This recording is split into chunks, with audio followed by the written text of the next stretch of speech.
Yes. Good morning, good afternoon, good evening. Welcome to the Ultimate Live. My name is Yogesh Kapoor. I'm a communications coach. And today I have with me my two beautiful coaches, ladies, Christina Will Spears, who's the founder of Ultimate Live, and Grace So Amazing. And Grace, as usual, I'll let you do your introduction because nobody does it better than you.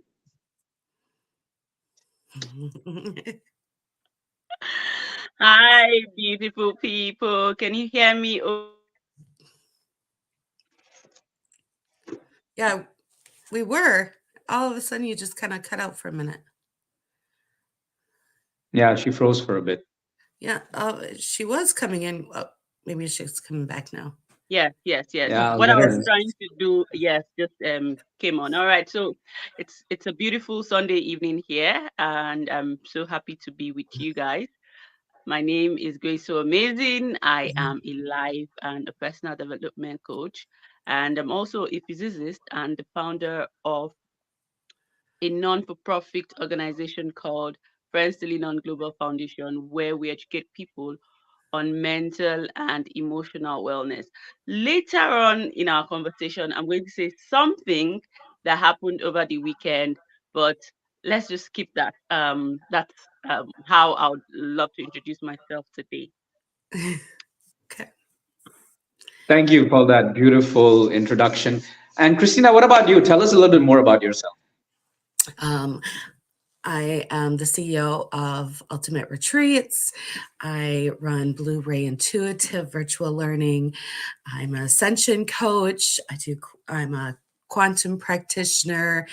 I do women's circle, both virtual, and then I do women's retreats, mostly right now with Ultimate Retreats. But that doesn't mean we won't be doing other retreats soon here. It's coming up. And so we do. We also do events and activations, and I love. And I specialize in healing trauma, healing manifestation blocks, all kinds of different types of healing. So, Amazing, ladies. Amazing the work both of you do, which brings me to today's topic is about ideas and planting seeds. So let me start with you, Grace. When we think of the word idea, what comes to your mind? I love this topic, and it is something that I in recent times we've been having conversations around, you know, where they say idea rule the world, and then ideas rule the world. I think that's the right way to say it. Ideas rule the world. And for me, I have been scrutinizing some statements, some wise statements, some things that we've always heard. So when I hear the word idea, what comes to mind? What comes to mind is raw materials. Raw materials. It can be likened to that word, raw materials. And what that means is ideas are amazing, ideas are wonderful, but ideas are only ideas until they are worked upon. All right, so I went for a show many years ago, and that show, what happens in that show is you have a brilliant idea that you have worked on, and you have gone past the idea stage to a level where you have done something, and probably you need support to take it to the next level, right? So that show gathers young entrepreneurs, young founders of a particular thing, and then you come, and if you're able to wow the organizers, you get to the level where you win the amount. So while we were being auditioned, one guy out of the blues just said, "Hello, sir. How do I know that when I tell you my idea, you're not going to run away with it and then don't pick me or what?" You know what that man said? What that man said followed me even up till date, and it makes a lot of sense. It said if it was so easy to carry out ideas, work on them, and make them as big as what you want them to be, everyone would be rich. Ideas are cheap to have. So people have brilliant ideas, but it takes a lot of work to carry idea from the idea state to the product state. So when you ask me what idea is available to everybody. People are very big on ideas. People know what to do. People have brilliant ideas, but it's a gift to have brilliant ideas. But after that, what next?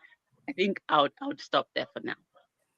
That is so beautiful what you said, Grace. Right? Ideas pop in, pop out, and it's happened to me. I've had ideas that I didn't carry out, and 10 years later, I've seen people doing it and succeeding in the same idea. And I was like, damn, had I done it 10 years ago, I'd probably be the next Mark Zuckerberg by now. So I love what you just said, which takes me to my next question. Okay, this is for you, Christina. Do you believe ideas come to us? Where do they come to us from? Mhm. Like, what Well, do you believe? okay. Well, so ideas come from the ether. Okay, so they come from they're there. They come from source. They come from Mother Gaia. They're there, and so they're accessible for all to receive. When we're all like radio antennas. So when we're aligned, we're when our whole pillar, when our chakras are in alignment, we can receive just like a radio can receive signals, and we're more in tune to pick up those ideas. Going back to the planting seeds, I wanted Grace was beautiful in talking about this. Um, when we went that whole concept originally came from Joshua, from Jesus. Why did he bring that idea? And I don't normally talk about Jesus. I tend to come in with Mother Mary, connect with Mother Mary. But Jesus brought this message of planting seeds a couple thousands of years ago because he had a big idea or a big plan, but he needed to show people how to push, he wanted to bring that forward to everyone. And so he was like, well, come on, guys, let's plant a bunch of seeds. Well, they were farmers. They were people who were, they understood planting seeds. They might not have understood, some other terminology. So they understood taking the mustard seed and planting that and letting it grow so then it would have harvest for the birds, and the mustard seed grows, and then it becomes this great big bush and all can receive. Well, we don't use the mustard seed so much anymore, but back in 2017, I started hearing, let's plant some seeds, let's plant some seeds. And I forgot all about the mustard seed terminology, but I was just determined to start planting seeds. And going back to last week, it drummed me in, being consistent, being consistent. So I grew up with farmers. My great grandparents are farmers. My mother is a farmer. Every woman or person on my mother's side are farmers. And I watched them plant seeds my whole life. So I understood, okay, let's plant some seeds. And not every seed is going to come up. Some are going to be taken by the squirrels, some are going to be taken by the birds. But if we plant them every single day, they're going to start to grow. And that's exactly what we do with ideas. Not always are our ideas going to take sprout, but they they continue as we continue to put them in the ground. It's like we are nourishing them and allowing them to grow, and consistently adding to them with our love and our water, whatever. And that's how, and so and then it will be like, we'll look back, and before you know it, we have this vegetable garden, and we have things to go back to pick from. And that is and it becomes more and more ideas, more and more more and more things that we have to use for our own, or to give to others. And that is what has truly happened to me. And I see it happening to all kinds of other people that I work with, like, associate with. I've seen it happen to Grace, and other people, because they're consistently planting those seeds and working their garden. So I don't know if I answered your question right. No, it's correct, because what you directed towards the end when you said it's like what Grace is doing, right? She kept planting those seeds, right? We've known each other since 2020, most of us, 2020, 2021, right? You Yeah. guys, I've been seeing your growth. You had the ideas, you made a vision, and then you just started planting seeds. And of course, like in any garden, it takes a little bit time to grow, which again brings back to what Grace said. If it was so easy, everybody would be rich. But it's that first stage, right, where you first plant the seed. And then you have to go on fermenting it, putting the fertilizers, giving it the right water. There's so much involved in whatever you're doing, whether it's your business, it's your work. And it makes so much sense. And once your plants start growing, and then you start branching out and planting more seeds and growing even more and more and more. I mean, the best example we can take is, let's take Mark Zuckerberg for now, right? Or Elon Musk. They started planting one seed, right? Facebook, then he bought WhatsApp, then he bought Instagram. Elon Musk started with LinkedIn, sold his shares, got into SpaceX, got into Twitter, got into so many things, right? Tesla. Mm. It's it's a step by step process, but they had the idea, they worked on it, they planted those seeds. And what you were saying about where the idea comes from, right? You said it comes from the ether. I'll just give you my own example. I remember coming back from school and taking a bath and always dreaming of winning, the Oscar and giving a speech. Did I know 20, 30 years later that I would be competing in the World Championship of Public Speaking, giving speeches and winning trophies? But the seed was planted in me somehow by the ether long ago. Mhm. It took a bit longer for me to develop it and come to that. I had to go through stages, right? Where I realized, oh, I have a speaker in me, which I didn't previously. So what both of you said is so interesting. Now the next question comes is, how do you keep that patience when you're planting your seeds? Because so many people give up. I've seen so many people give up. They are half-heartedly doing stuff, and then they're like, this ain't gonna work, and then they kind of lose faith in it. So, Grace, you're the personal development coach, and this is your expertise. So tell us. Yes, yes, yes, yes. I love this topic again, I would say. And it's okay. So the concept of the book, and I think we need to, I'm saying it here so that it can come to the atmosphere, I mean, come to the it would be heard, and we can carry on with it. I think we should, you know, get to that level where we would have a book club, where we can, connect with people, and we can talk about the learnings from the book. I think we should think about that. I just thought it would be nice to throw it here so That'd that be when we get back, fun. we'll say, okay, we said this here. Right. So I said that because when I read the book, Think and Grow Rich. Think and Grow Rich. I it was so I had goosebumps all over me because it is very easy. And I started comparing, not comparing per se, I started checking, with my uncles, my aunties. I started with my family, and I started looking at people that I knew while growing up. So it's very easy to trace these things so that we can learn from it. Mm-hmm. And I'm staying with the topic, right?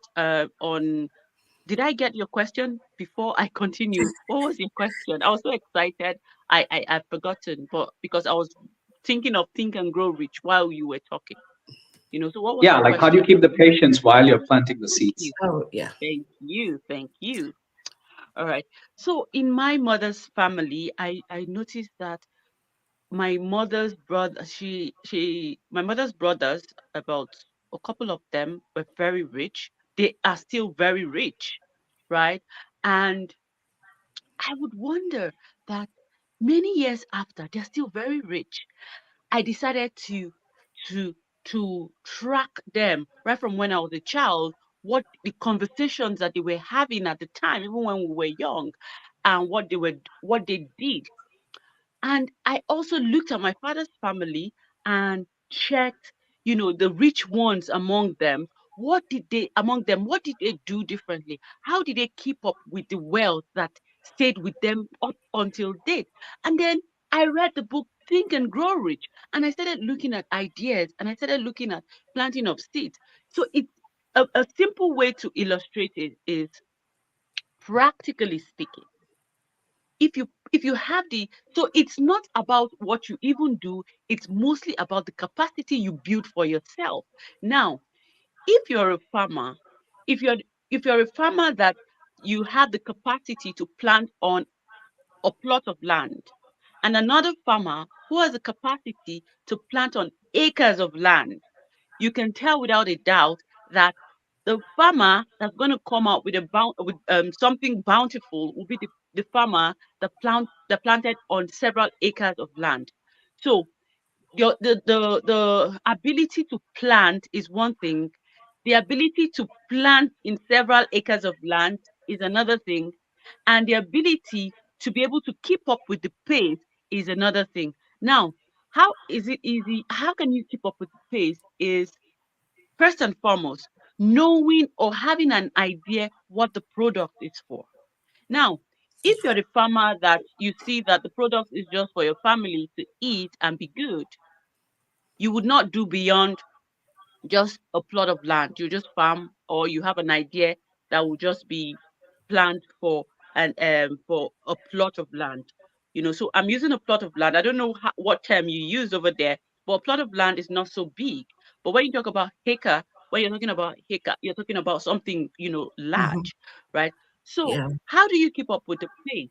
How do you keep up with the pace? How do you keep up with the patience? Again, it goes back to knowing your capacity, and knowing what you're capable of. So it is important. That's why Jim Rohn to say that do not say that there's a way he said it, but don't say something is too much, but build yourself to be able to keep up. Do not pray for problems, but pray for the ability to be able to keep up with the problems, or and be able to solve the problem. Now, to come back to the question that you asked, how is it possible to be able to keep up with the patient? Number one, what is the tenure or the period for a plant? Say, for instance, if you're planting orange and you know that it takes orange about 3-4 years to start germinating. Number one, you understand what you're planting. What are you planting? How long does it take that thing that you're planting to start germinating? And how long does it take it to start fruiting? Most times, we don't even understand the scope of what we want to do. And then we get frustrated when it is in the first or second year. So I think that's where the problem is. So now you understand the industry you're in. Like now, let's use coaching, for instance. What we do in coaching is intangible. It's not something that is like a product that you come and buy this product, come and buy this product. No, we're in the knowledge environment where people, our clients, are people that understand that, look, it's a long-term thing, and I need to be very patient about what I need to get from coaching and all of that and the knowledge industry. So you first of all know how long, and that's why understanding the coaching space, for instance, I'm using something very practical. Understanding the coaching space, learning and seeing successful coaches, what they have had to do and how they do what they do to be where they are now. So it takes a lot of learning in our field. We need to update ourselves to be on top of our game. We need to learn networking, knowing how to meet people and helping people to be able to understand what works for people per time. All those things take time. And if you're not very patient, you would lose your so for me, I know that I am in the space of personal development. It took me 4 years to study physics in the university. I didn't opt out in my second year when I was being dazed with some equations and I was being dazed with some very, very hectic, problems to solve. I didn't opt out. I was frustrated, yeah, because it was difficult. Physics is not easy, right? But I couldn't opt out because I saw at the end I'll be given a certificate and then I'll be called a physicist. So I saw what the end product was going to be, and then I stuck with it. So to answer your question in summary, understand the seed, the idea, know how long it will take it to germinate, know how long it will take it to start fruiting. Keep building capacity to help you stay patient and give you the ability to keep watering, to keep putting what you need to put. And not just, I have a small garden where I water. Sometimes I forget to water it. And I'm like, no, how? Why did I forget? I would run, carry my, and I'll tell my plants, I'm sorry, yesterday I didn't give you food. Right? It's okay when you mess up sometimes, but remember to get up and keep pushing. And I think that's a very good place to stop. Thank you for the question. Um, Myself, I was totally different. When I first started this whole process, I had a lot of problems pursuing being consistent, honestly, because and I talk to my students about that because when I first started, before I ever, when I very, very first started, um, I was facing blocks because I was, I had always gotten sick. I would always get sick um, because that was my habit. I had had surgeries, I had sickness and everything. So my mind or my subconscious would say, no, when things happen, you get sick and then you can't finish something. And Mm. so I had to work through being sick and still finishing something. And yeah, and my Reiki 1 and 2 courses, I was the only one sick. Well, I finished that course. And then after I finished that, then I was able to not not be sick when I did that. Um, but the thing is, eh, when that was a huge thing. And then after that, I was told you have to have a burning why, something that drives you so much that you can won't give up. And my burning why was when I learned that when I heal something in myself, it also heals me and everyone in my bloodline. And when I learned that, I was like, sign me up. Sign me up for as much healing as possible. And I became like, I couldn't stop learning. I wanted to learn everything about healing because I knew I had a lot of genetic stuff to heal, you know, for myself. And then I on both sides of my family there was a lot of trauma, you know. And so in order and I had known that since I was a very very small child, and going through all of this, it was very obvious, and that's what had made me sick. And so as I went through this and I could feel the difference in me, it was like, keep going, Christina, you know? And so I kept doing it. And then as I started to feel the difference in me and started to feel the difference in my family, it just kept encouraging me more and more. And so every single day I get up with the, I like jump out of bed knowing that I'm going to, if I don't make a difference in anyone else, I'm going to improve my own family's bloodline, you know. But I can feel a difference in other people now. I can feel it's like little um, waves of love and healing that have occurred. So at first it was just me, and then it was my family, and then, you know, it's just gone out. And so that's probably my biggest why. But I encourage everyone to find something that is so strong that no matter what happens, no matter who is in their way, you know, the biggest mountain there, that they're willing, Mount Everest, they're willing to climb it because it's so important to them. That's what keeps me going day after day. Like I would be willing to climb it with my nails and, you know, just because it's so important to me. I think both of you just gave the answer for today's topic because Grace, you broke down the process for us, right? And Christina, you just told us that you got to start with a big why before you get into that idea that you have. So you have the idea, you need to know your big why, and then plant those seeds. And Grace, like you mentioned, you need to know what are you planting, how long it's going to take. It could take a bit longer. What are the results you're looking at? Have that vision end goal in mind.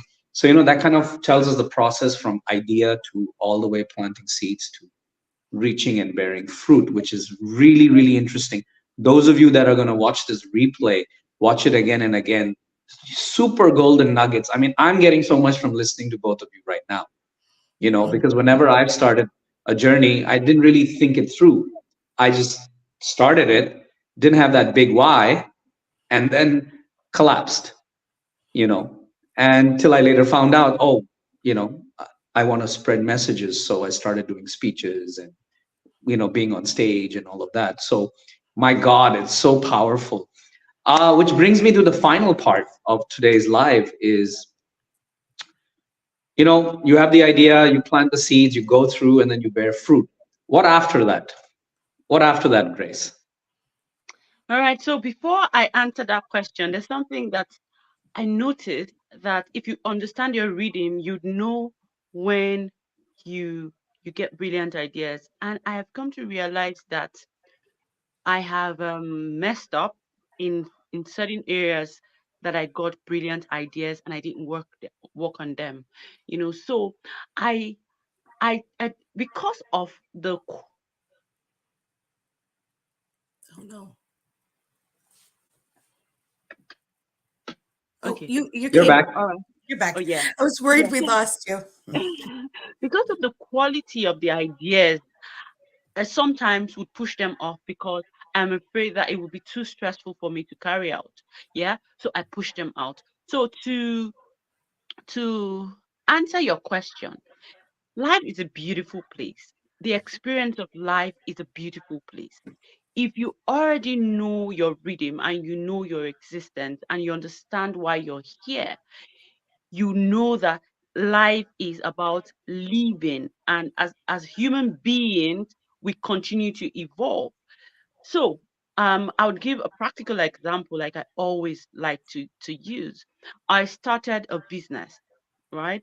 The business I started was to it was first with me to live healthy, and then I started selling fitness stuff. Now, from selling fitness stuff, I've started working with people in the area of coaching them on personal development. Listen, now people want to achieve certain things, but they're not able to achieve it because they're not healthy. Now, as a personal development coach, there are certain things that you need to put in place for you to achieve certain goals. Now, some people are obese. They're not able to stay overnight to maybe study, or they're not able to work, to do a business to do anything at all. The reason is not because they're not able to do it. It is because they're not healthy enough to do it. I have come to a place where even though I started selling fitness products, people are looking to start their businesses. They're looking to do a course till the end. They're looking to be founders of certain things. And when they come with this and we have our coaching sessions, I realize that the reason they're not able to do it is because they have some blocks. They have low self-esteem. They don't see themselves as people that can do certain things. So the beautiful thing about knowing your why, like Christina said, is it is going to help you open several portals. I know someone that started buying oranges, right? She was selling, she wasn't selling oranges, she was selling juices. Like she would buy orange juice in bulk and she would make juices in and smoothies. When the last time I spoke with her, she's starting her own school, a culinary school where she's teaching people how to make smoothies and juices. Oh, And it keeps going on and on. It's so beautiful to think. So I I can tell you that it never ends. You think it will end, right? When you get to the body where you're able to see a track record that, look, I started selling this and I'm progressing. So the problem we have is we're looking for perfection and we're not looking at the little progress that we're seeing. I mean, if you were told so many years ago that you would be doing this, talking to several people all over the world, it may not have been you to you now. You probably don't see that. I mean, this is me speaking to people that are in a place where they're saying that.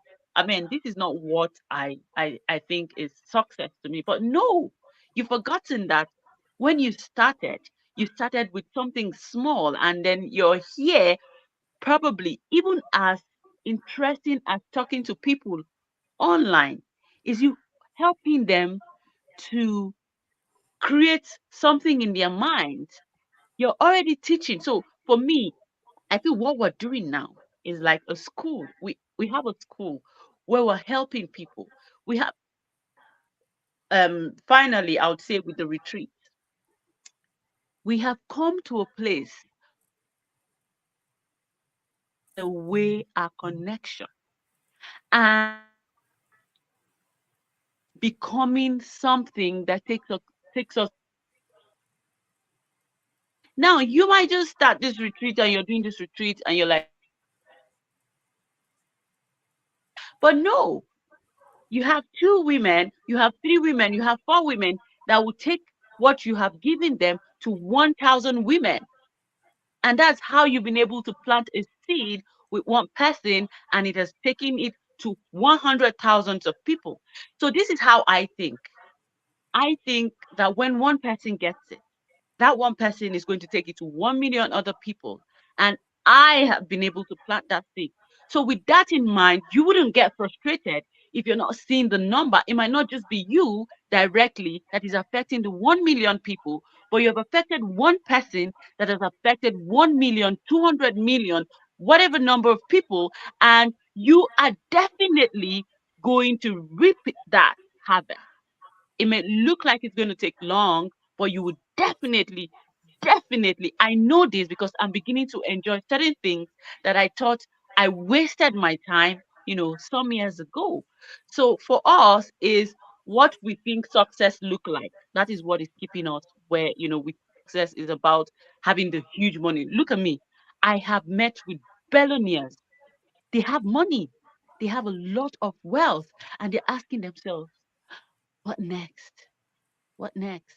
Because you'd ever get to that point that you can always have it all and you don't even know what next to do if you're not impacting lives. That's why you see most billionaires have now focused more on impacting life and helping people because at the end of the day, that is what it is to really be human.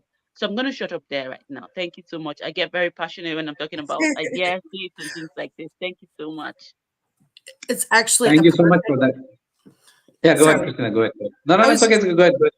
no, I was going to say it's actually a perfect spot because what I was going to say is what I have found when planting seeds is when we can plant seeds that are going to impact multiple people, they usually germinate the best. So if we're planting seeds and it's like I learned this a few years ago by one of my favorite coaches, Erin, and she explained to me that it what source loves when we excuse me, when we plant seeds that are going to benefit the everyone or a large group of people.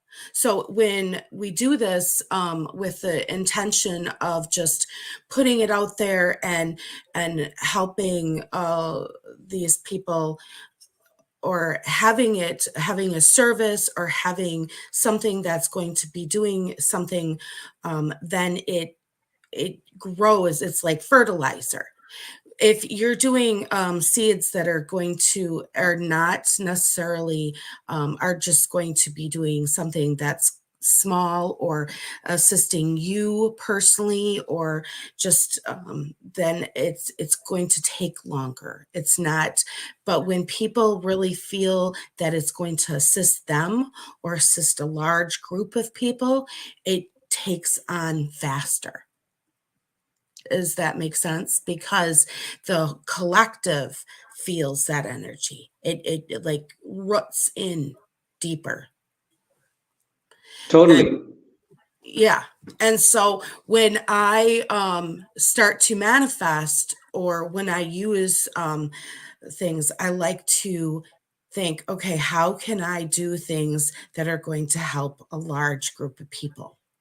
That's why I like to do the retreats, stuff like that, because even the people at the retreat are going to go home and help other people. It's going to take root into a larger group of people, similar to what you were saying, Grace.